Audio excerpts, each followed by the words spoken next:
여러분 안녕하십니까? 오늘 함께 나눌 하나님 말씀은 민수기 20장 11절에서 13절까지의 말씀이 되겠습니다. 우리 함께 읽겠습니다. 모세가 그의 손을 들어 그의 지팡이로 반석을 2번 치니 물이 많이 쏟아나오므로 회중과 그들의 짐승이 마시니라. 여호와께서 모세와 아론에게 이르시되 너희가 나를 믿지 아니하고 이스라엘 자손의 목전에서 내 거룩함을 나타내지 아니한 거로 너희는 이 회중을 내가 그들에게 준 땅으로 인도하여 드리지 못하리라 하시니라. 이스라엘 자손이 여호와와 다투었으므로 이를 무리바 무리라 하니라. 여호와께서 그들 중에서 그 거룩함을 나타내셨더라. 아멘. 오늘 본문의 말씀은 이와 비슷한 이야기가 출애굽기 17장에 나옵니다. 반석을 쳐서 물을 내주시는 하나님의 기적이 나오는데 바로 오늘 출애굽기 17장의 이야기와 오늘 민수기 20장의 이야기는 많이 비슷한 부분이 많습니다. 물이 떨어졌을 때 하나님께서 이 반석을 쳐서 물을 나게 하시는, 그러나 이 두 사건은 많은 시간적 차이가 있습니다.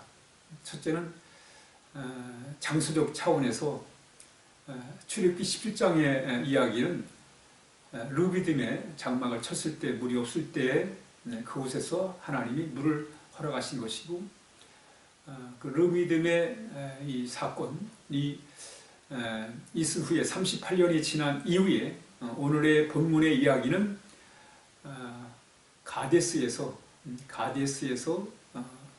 물이 또 떨어져 가지고 이스라엘 백성이 또 모세를 원망합니다. 38년 전에 했던 행동을 똑같이 하는 거예요.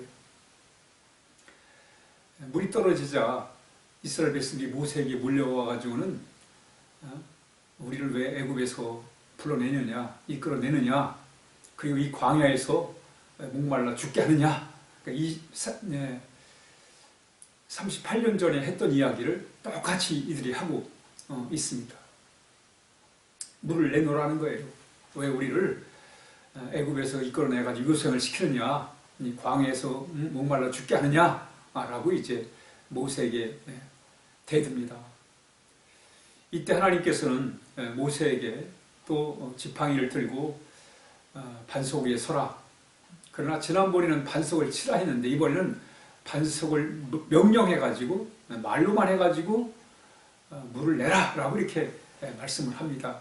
이때 모세가 이스라엘 백성들을 다 불러 모아가지고 그리고는 말로 해서 물을 낸 게 아니라 바위를 2번이나 세차게 내려칩니다. 그것도 원망하는 두 마음에 화를 담고는 그 바위를 지팡이로 2번이나 내려칩니다. 그런데 또 물이 바위 속에서 물이 콸콸 터져 나와가지고 이스라엘 백성과 그리고 짐승들이 먹게 됩니다. 이때 하나님께서는 모세에게 말씀을 하세요. 뭐라고 말씀하셨냐면 네가 나를 믿지 않았다는 거예요. 그러면서 하나님의 거룩함을 드러내지 아니했다라고 이렇게 말씀합니다. 하나님이 우리를 부르셔서 하나님의 자녀 삼으신 것은 하나님의 거룩함을 드러내는 삶을 살라고 우리를 부르신 것입니다. 우리 주기도문에서 하나님의 이름이 거룩히 여김을 받으시옵소서. 그러니까 우리를 통해서 하나님의 이름이 거룩함을 받아야 돼요. 여러분 세상을 한번 바라보십시오. 하나님을 대적하고 하나님을 욕되게 하고 말이죠. 여러분 제가 있는 곳에는 하나님의 이름을 거룩히 여기지 않습니다. 하나님 우리를 택하신 것은 하나님의 자녀로서 하나님의 이름을 거룩하게 여기도록 여기심을 받을 수 있도록 하는 바로 그것이 하나님이 우리를 자녀 삼으신 목적인데 오늘 하나님 모세에게 내 이름을 거룩하게 하지 않았다는 거예요. 그러시면서 이 백성들이 가나안에 들어가지 못할 것을 이렇게 말씀하십니다. 그러시면서 하나님은 자신의 물을 내어 주심으로 자신의 거룩함을 드러내시게 됩니다. 오늘 우리가 잘 아는 이 말씀을 통해서 몇 가지 우리 메시지를 함께 나누려고 합니다. 첫째로 이스라엘 백성들은 그 38년 전에 똑같은 이 경험을 했습니다. 르비딤에서 물이 떨어졌는데 하나님이 반석에서 물을 내게 하셔가지고 먹게 하셨어요. 그런데 38년 후에 똑같은 상황이 가데스에서 발생해요. 그런데 그들은 똑같이 모세에게 와서는 모세를 원망합니다. 뭐라고 원망하냐면 왜 우리를 애굽에서 이끌어내느냐 하면서 당신 탓이라는 거예요. 우리가 목말라 이렇게 고통을 당하는 건 모세 당신 탓이다 라고 이렇게 얘기를 합니다.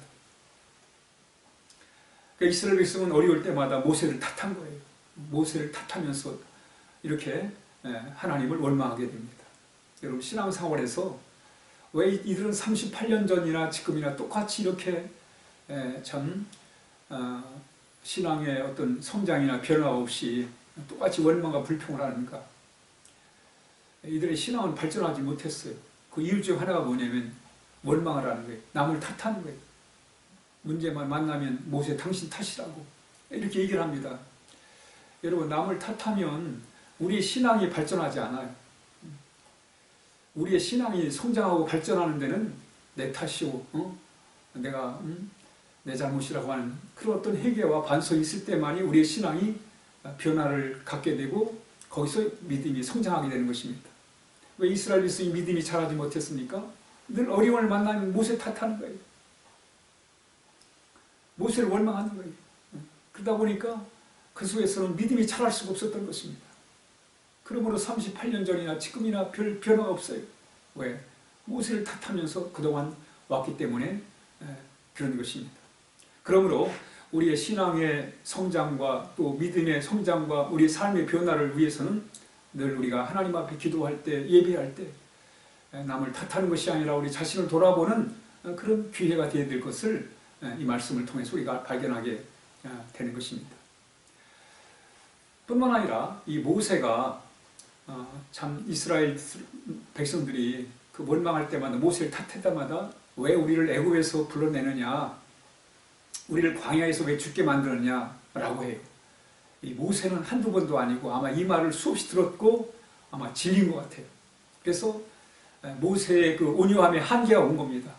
그래서 화가 나가지고 지팡이 말로만 하라는 것을 지팡이를 둘을 화가 나가지고 지팡이로 두 번이나 내려치는 그래서 하나님이 모세에게 네가 나를 믿지 아니했다고 이렇게 말씀하고 있습니다. 여러분 우리는 우리의 마음에 화가 들어오면 안 됩니다.